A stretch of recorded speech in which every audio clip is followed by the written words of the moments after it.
بسم اللہ الرحمن الرحیم۔ السلام علیکم ورحمۃ اللہ وبرکاتہ۔ اقصی کے آنسو قسط نمبر 11، القدس کے نام زخموں کا مرہم۔ حرم قدسی مسلمان سلاطین، علماء اکرام، اولیاء اعظام اور عامۃ المسلمین کی عقیدت و محبت کا مرکز رہا ہے۔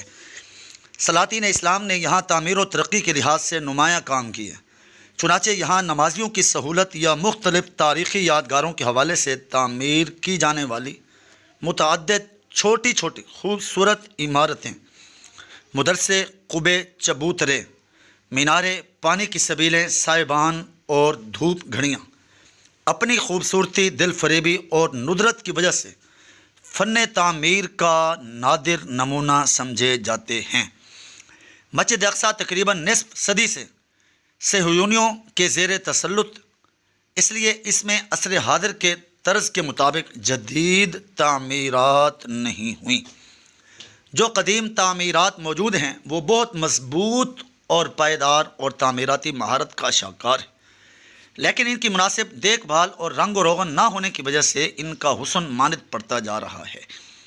آج کل مسجد اقصی کی فضا پر ایک سوگواری اور حزن کی سی کیفیت چھائی ہوئی ہے، ہر اہل ایمان کو محسوس ہوتی ہے، جس کی وجہ سے دل پر ایک بے نام سی سوزش پگھلا جاتا ہے۔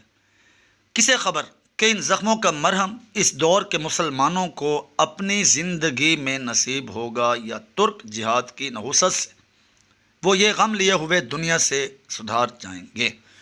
بیت المقدس کے عظیم فضائل اور بابرکت آب و ہوا کی وجہ سے بلند پایا اہل علم یہاں رونق افروز ہو کر علمی مجالس کو زینت بخشتے رہے، اور جلیل القدر مشائخ یہاں اعتکاف اور دیگر عبادات کرنے یا اصلاحی مجالس قائم کرنے کے لیے سکونت پذیر رہے۔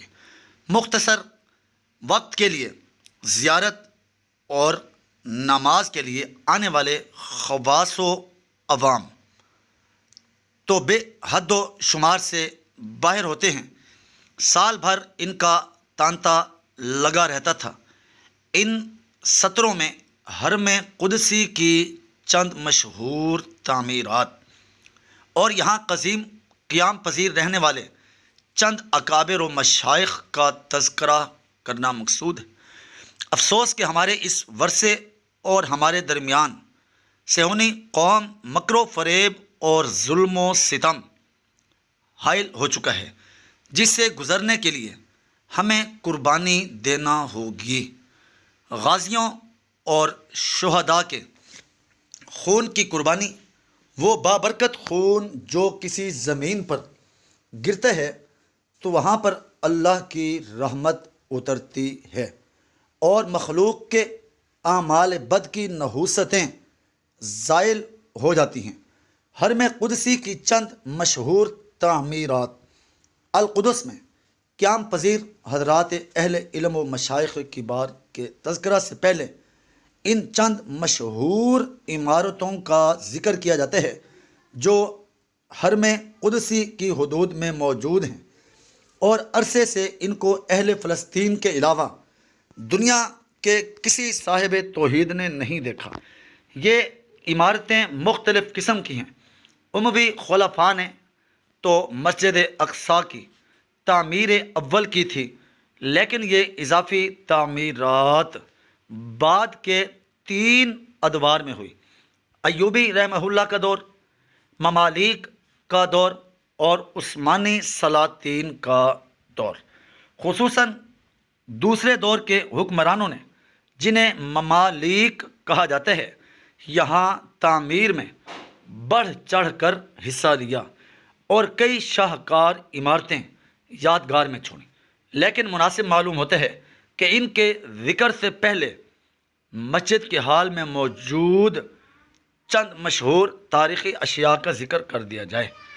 مسجد کے حال میں مسجد کے قبلہ والی دیوار میں ایک بڑا محراب ہے، جسے محراب داود علیہ السلام کہتے تھے، اب محراب عمر رضی اللہ تعالی عنہ کہتے ہیں۔ محراب کے ساتھ ایک منبر تھا۔ ناصر الاسلام والمسلمین سلطان صلاح الدین ایوبی رفع اللہ درجاتہ حلب سے لائے تھے۔ اس منبر کی اس وقت پوری دنیا میں نظیر نہ تھی۔ اسے دراصل سلطان نور الدین زنگی رحمۃ اللہ تعالی علیہ نے اپنی نگرانی میں اس امید پر بنوایا تھا کہ اسے بیت المقدس کی فتح کے بعد اس محراب کے ساتھ نصب کیا جائے گا۔ آخر کار ان کے جانشین اور وارث سلطان صلاح الدین ایوبی رحمۃ اللہ علیہ نے ان کی یہ امید پوری کر دکھائی اور القدس کو فتح کر کے اس منبر کو یہاں نصب کرنے کا اعزاز حاصل کر لیا۔ 1969 میں یہودیوں کی طرف سے مسجد اقصیٰ میں آگ لگانے کا جو ہولناک سانحہ پیش آیا، اس میں ایک نایاب منبر کا اکثر حصہ بھی جل گیا۔ ہال کے مغربی جانب لوہے کا ایک جنگلہ ہے، اس میں محراب معاویہ رضی اللہ تعالی عنہ کے نام سے ایک محراب ہے۔ مشرقی جانب مستطیل شکل کا حصہ مسجد کے دوسرے حصے سے ممتاز نظر آتا ہے۔ یہ در حقیقت مسجد اقصیٰ کا وہ قدیم حصہ ہے جہاں حضرت عمر رضی اللہ تعالی عنہ نے پہل مسجد تعمیر کی تھی۔ اسی وجہ سے جامع عمر رضی اللہ تعالی عنہ اسے کہتے ہیں۔ اس میں ایک چھوٹا سا محراب ہے۔ جامع عمر سے شمال کی طرف ایک خوبصورت جگہ ہے جسے ایوان عزیز کہتے ہیں۔ ایوان عزیز سے شمال کی جانب ایک اور چھوٹا لیکن نہایت خوبصورت محراب ہے۔ اسے محراب زکریا علیہم الصلاۃ والتسلیم کہتے ہیں۔ اس کی لمبائی 6 میٹر اور چوڑائی 6 میٹر ہے۔ اب آئیے صحن مسجد میں واقع جا بجا بکھری خوبصورت عمارتوں پر ایک نظر ڈالتے ہیں تاکہ اس ورثہ کی یاد اور مذاق کی راہ ہمارے دل میں اسے واپس لینے کی دھن پیدا کر دے۔ مدرسے حرم قدسی کے شمال اور مغرب میں جو فصیل ہے، یعنی آگے آئے گا کہ انہیں 2 سمتوں میں القدس کی قدیم آبادی تھی، بقیہ 2 سمتوں کی جانب شہر ختم ہو جاتا تھا۔